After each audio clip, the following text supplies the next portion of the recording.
À toutes et à tous, bonjour. Le Sénégal peut pousser un ouf de soulagement dans le domaine des finances. C'est ce qu'annoncent les Échos ce matin. Appel public à l'épargne. Le Sénégal mobilise 3 fois plus que ce qu'il cherchait. Plus de 405 milliards obtenus contre 150 milliards initialement recherchés. La preuve que la signature du Sénégal est plus que jamais intacte. L'emprunt clôturé une semaine avant la date prévue. Le journal nous renseigne ce matin l'exploit réalisé par le Sénégal dans le domaine des finances. Et le Soleil national de confirmer cette information en parant à sa une. Le Sénégal lève un emprunt obligataire de 405 milliards de francs CFA, un succès au-delà des attentes. Avec en tête d'affiche Cheikh Diba, ministre des Finances et du Budget, qui était à la commande. Et selon Le Quotidien qui pousse ses enquêtes, succès de l'emprunt obligataire émis par l'État, le Sénégal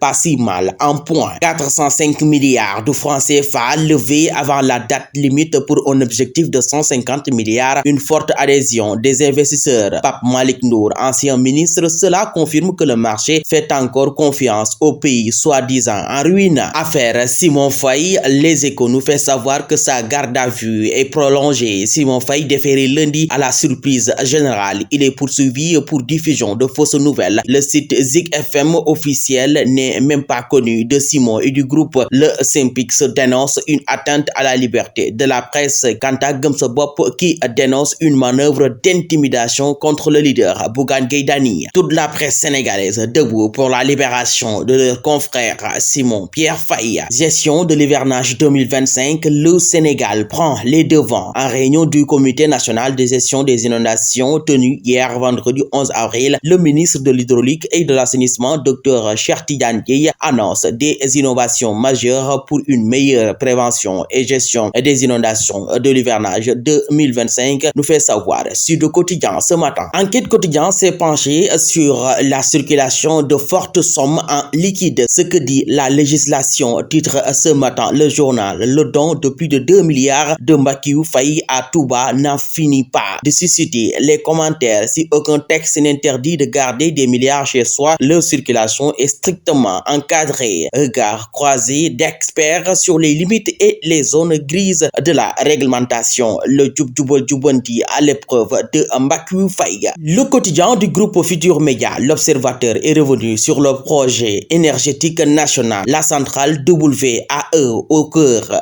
des enjeux. Pape Toby Gaye, directeur général de la Sénélec, nous avons besoin de cette centrale d'ici au mois de juin. Les tests réussis de la journée d'hier vendredi, la participation de la centrale à la réduction du coût de l'électricité et l'impact significatif sur la croissance économique du pays. C'est la première fois que des investisseurs nationaux développent une centrale thermique de cette envergure, de sa conception jusqu'à son exploitation. Traque sans répit des présumés trafiquants de drogue, l'Ocrotis multiplie les arrestations, nous fait savoir Libération à ce jour. Ancienne piste de l'aéroport Alimatou Diallo qui avait repris le trafic de son mari envoyé en prison tombe. Axe Dakar Banjul, le marabout Gambien Mohamed Touré au sommet d'une vaste filière. Arrêté avec ses revendeurs. Almadio Virage, un ancien étudiant de la faculté de droit de l'UCAD et un Sénégalo-Ivoirien dans les filets de la division opérationnelle. D'autres arrestations et saisies réalisées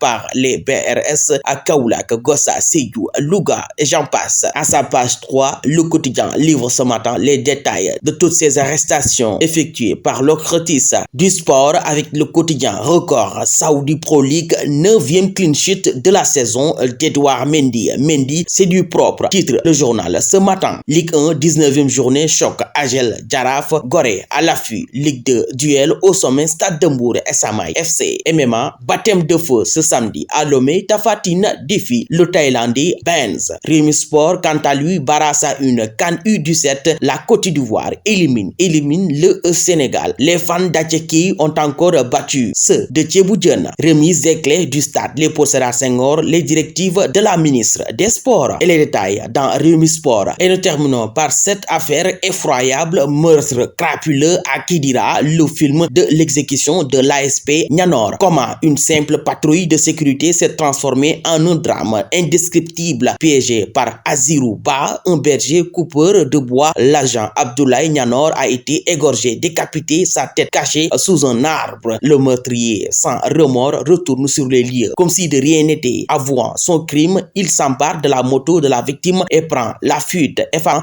toute trace de sa présence. Selon l'Observateur, à vos kiosques et bonne lecture.